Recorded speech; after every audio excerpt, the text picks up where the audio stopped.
So this was a very big week at the Capitol for education advocates who are seeking restoration of funding cuts proposed by Governor Cuomo. Yesterday we saw 1,500 parents, teachers, kids, and community activists. They stormed the Capitol calling for the extension of the millionaire's tax to offset reduction in state aid. Today brought yet another rally that focused on maintaining the state's support for schools for the disabled. These so-called 4201 schools are poised to lose some $100 million, with the cost of educating high-needs kids transferred to local districts. Now, opponents say that that will result in higher property taxes and fewer services. So joining us now to talk more about this are two school leaders who will feel the pain if this goes through. Deborah Arles is the head of the St. Joseph's School for the Deaf in the Bronx, and then across the table we see Patrice Kunstler. She is the executive director of the Henry Viscardi School on Long Island. Did I get that right? You got it. Okay, exactly good. Right. So if you guys would just sort of quickly encapsulate what kind of kids we're talking about. We're really talking about kids that have high needs, correct? Right. And not easily mainstreamed is just the bottom line. Across all the 11 4201 schools, we deal with very low incidence disabilities. It's called low incidence disabilities, blind, deaf, and physically challenged students. So our schools seem to be small, but the needs are very, very high. Okay. They're the most difficult children to provide services for. Right, right. So students in our case, the physically disabled students, medical sciences having more and more students with physical challenges being able to respond to early, low birth weight children and things of that nature. We have children who come to our school who come on ambulances to come to school because they cannot be sustained on a school bus. So they have trachs and they have ambu bags in the event that their trachs malfunction.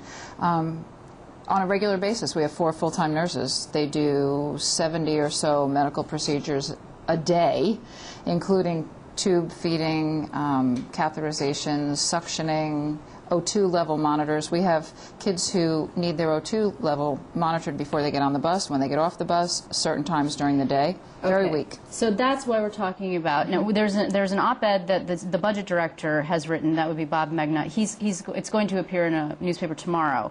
That's why you're talking about average tuition of about $93,000. I mean, you're not talking about, well, is that number actually correct?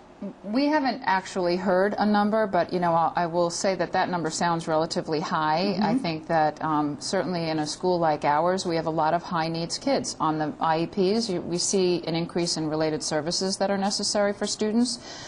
We have students who need physical therapy, occupational therapy, speech therapy. They need the services of a hearing specialist, a vision teacher in our school. We have very high and the newest trend that we're seeing in the last number of years is that in our schools with the deaf kids is that they're coming in with deafness as their primary disability, handicapping condition. That's why they're placed in the school for the deaf, but they also have these secondary autism, learning disabilities, other kinds of special needs. Okay, so but to be clear, though, what we're saying is the state doesn't want to stop funding schools totally and shut them down. That's not what we're talking about here. We're talking about a change in the way the funding would be allocated. Is that correct? Yes. Right. Yeah. It's the change in the way the cash flows, and that's what's being shifted to the local school districts. The state is saying we're no longer going to have that money come directly to the schools as we've been funded for the last almost 200 years. Well, and basically what they'll do is they'll have us send a bill to the school district for the student who attends our school, and then we'll have to collect from the school district. But at the same time that the school districts are being told you might actually have to live under a property tax cap, which is the main funding stream for public school districts. So they're going to have these high needs kids, what you're talking about, whatever the number might be. You say he says $93,000. You guys say that's high. It's a number that's higher than your average student, right? Yes. These kids are now going to have to be the responsibility of school districts at the same time that the school districts are going to have less ability to raise revenue. Correct. That's what you're arguing. Absolutely. That's correct. And what a school district is going to be forced to decide is, do we send them out, continue to send them out to these specialized schools at a tuition rate, or because they can't afford that, that's not going to be their first choice, is do we keep them in district and educate them, and that's going to lead to a myriad of environments that probably will underserve them.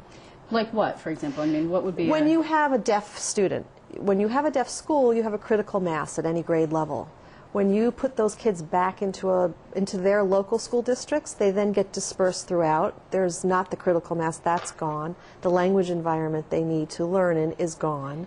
They're probably being put in a classroom with an interpreter, so now there's a third party to go through.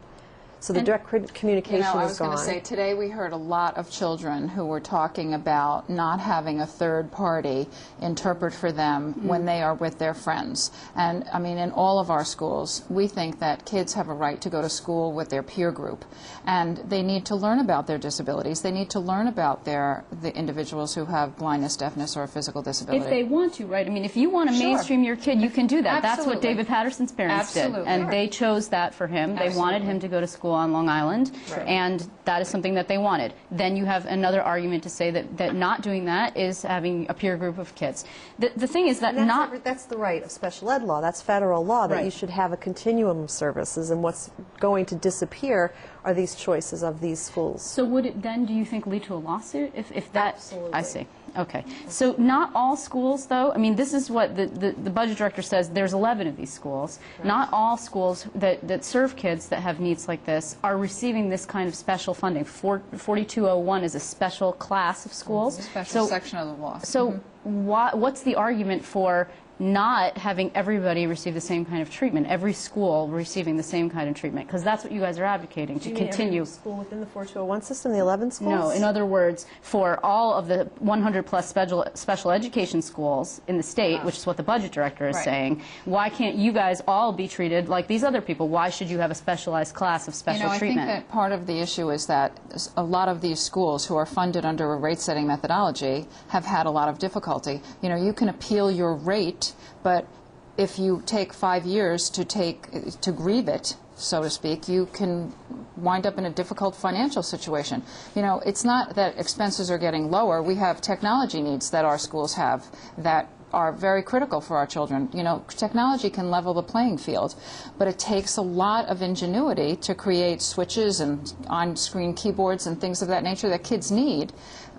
So, it's an issue. And the other piece to that is that the rate-setting methodology has been around for about 30 years or so and has been broken for 30 years. That's a well-known fact within the legislators. We have tremendous support for the appropriation methodology that we currently are under, because they know all the problems that have been true for all the special act schools that are rate set. So the reception that you received when you spoke to legislators today was positive? Very positive. Very positive. Very encouraging. They were day for us. wonderful and very big supporters. And See, the only problem, though, is $100 million is not a lot of money when you talk about a budget of the size that we're talking about Right. here, right? And education, of course, is a major part of the funding for a budget. However, 100 million here and 100 million there and 100 million, and we're talking about real money, right? So And you're we up wanna- against that. Right, and we're here to say we want to be part of the solution. Don't just take us out of the conversation altogether, because that's what the Right. proposal has on the table right now. It's just really this blanket statement of we are no longer, as the experts, going to be part of that evaluation process or the discussion with the families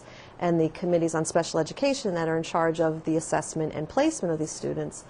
We are being taken out of the mix altogether. We're saying let us be in the mix, let us stay at the table to come up with a solution. Everybody needs to help the state find money. We can do that too as 4201 schools, but we don't need to change the funding mechanism to do that. Okay, well, unfortunately we're out of time, but it's obviously an issue that you guys feel passionately about, and that the kids, I think, feel particularly passionately about they were it too. wonderful today. Well, I want to thank you, Patrice Kunstler, thank you, and Deborah Arles. Thank you very much. I appreciate it. Thank you. Appreciate it.